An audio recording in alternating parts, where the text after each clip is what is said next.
Number 2, there's a lot of words, so let's just try to pick out the important pieces without reading the entire thing. So musician, streaming service, defines a streaming service. Months later, begin using app at time t equals 0 that counts the total number of plays for a song. Plays a single stream, blah, blah, blah. The table gives the total number of plays in thousands for selected times t months after the musician began using the app. At t equals 0, the total number of plays was 25,000, t equals 2. So this is just saying the table, okay? So once you do a lot of these problems, you learn how to just skim through these blurbs, okay? It's helpful that it's defining these things for maybe a student that's taking this exam outside of the US that's English is not the first language or something like that. So this is helpful, but someone like me, and for most of my viewers that are based in the US, it seems like according to the stats, you probably know what streaming service is and what play is, so you can just skip reading those, okay? Or you read it really quick, just skim over it, okay? Now, the total number of plays in thousands for a song since its release can be modeled by d of t is this guy, a quadratic, pay attention, where d of t is the total number of plays in thousands for a song since its release and t is the number of months, okay? Part A, use the given data to write 3 equations that can be used to find the values of constants a, b, and c in the expression for d of t, okay? So, d of t is modeling this sample set of data, okay? So, this is your input, t. This is your output, d. Okay, so we just plug in these as t and these as d. And that gives us our 3 equations because there's 3 sample points, okay? Right here. I don't know if you need to simplify. I mean, you need to when you're solving it by hand. But here are the 3 equations that you just plug in as I was explaining, okay? Again, you can simplify this to just c equals 25. This one to be 30 equals 4a plus 2b. This one to be 34 is 16a plus 4b. Okay, you can do that. I guess I did it right here, actually. Here are 3 equations, okay? And I moved some stuff over already. Start simplifying, so technically this is correct as well, but I would just leave it like this. It should be accepted if this is graded similar to AP Calculus, okay?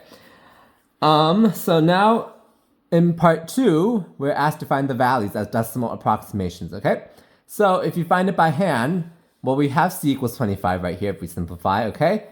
Now we can plug this into the other 2 equations. So we have 2 equations, 2 unknowns, much easier to solve by hand, okay?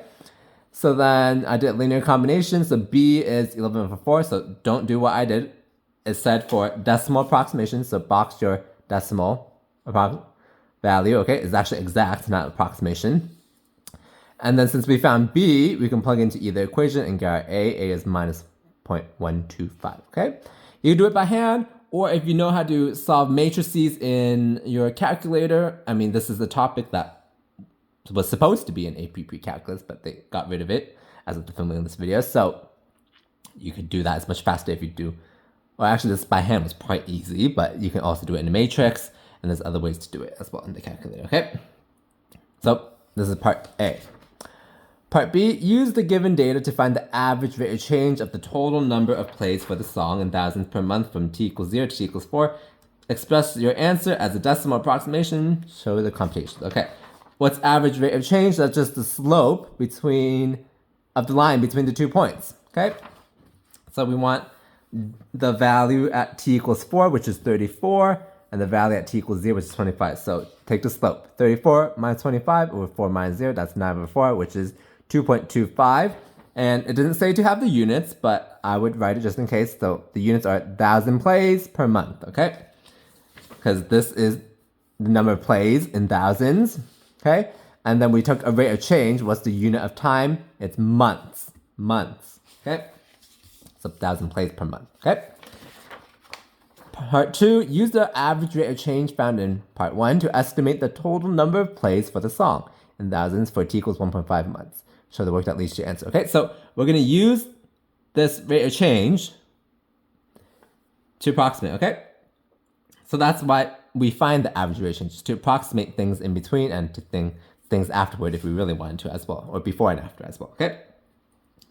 It's best to do in between because we took the average of the values in between, okay? So, how do we do that? Well, we're going to start from the unknown point, like here, 0, 25, okay? we're going to use the slope, which is the average rate of change, to approximate 1.5, okay? So that's 25 plus the slope is 1.5. How much x did we go? From 0 to, what do we want? 1.5, right? So that's 1.5. Oh, sorry, that's 1.5. The slope we said was 2.25, okay? So once again, we're starting from a known value, okay? And then we're gonna add by the product of the slope, which is change in y over change in x, right? 2.25. So remember, change in y over change in x times what is our change in x? It's 1.5 because 0 to 1.5. So you can think of it as the delta x is canceled. We have a delta y. So that's what this is, the delta y. 25 plus the delta y, that's 28.375 units, 1,000 plays. Okay, hopefully that makes sense of how to use the average rate of change. Okay, so just memorizing procedures, which I feel like most students do. This is how we understand how to do it, okay? And why we do that.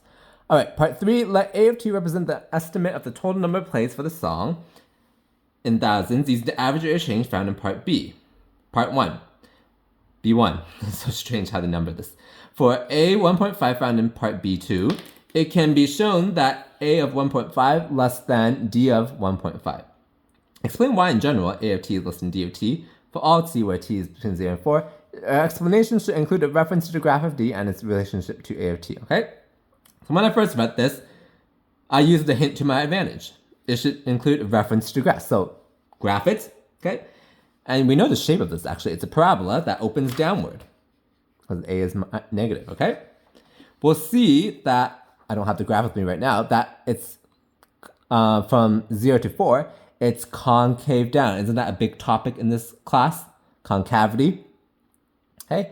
It's increasing, but it's concave down.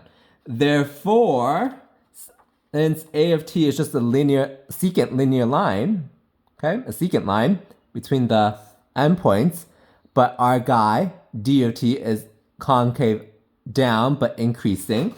A of t is less than D of t. So A of t is underneath D of t, so A of t is less than D of t, okay? Let me graph it here real quick. So it looks something like this, okay? And your secant line is none other than you connect these 2 points right here. Okay, let's extend it out a bit for sake of illustration, okay? So that's why, since the concavity, if you think about it, it has to deal with one of the topics that you learned in this class. Concavity was a big one. So since this is concave down and increasing, but this is just a linear line, it's underneath, okay? That's how we reason through that one. Honestly, I don't know what's required to write, since the scoring guidelines aren't out, but that's the concept, okay? The quadratic function d has exactly one absolute min or max. That min or max can be used to determine the domain restriction for d. Based on the context of the problem, explain how that min or max can be used to determine a boundary for the domain of d. Okay, so, as I was saying, it was a parabola. Looks something like this, actually. Okay? So, does it make sense for the number of plays over time to decrease? No, it should keep increasing. Or maybe it just stops. Like, people forgot about it or something like that, okay? But it shouldn't decrease at all. That's why we need to place a domain restriction on D. Technically, it didn't ask the value. It just asked y, okay? But that's why. Plays don't decrease over time, so it makes sense to restrict D until it reaches its absolute max at its vertex in this case, okay? And if we need to, we restrict T to between 0, because that's what we started as, and the max you should calculate to find it happens at 11, okay? Again, it didn't ask to find this 11, but if you want to write it, go ahead, okay? Don't know if it's required. We'll find out when the scoring guidelines come out. All right, that's it for this one. Hopefully this is helpful, especially part 3 of B. That's probably the one that throws people off, in my opinion, okay? Otherwise, everything else should have been, hopefully, straightforward. All right? This is an application one, so probably the score will be a little lower than, let's say, number 4, which is very procedural, but those are not bad at all, hopefully.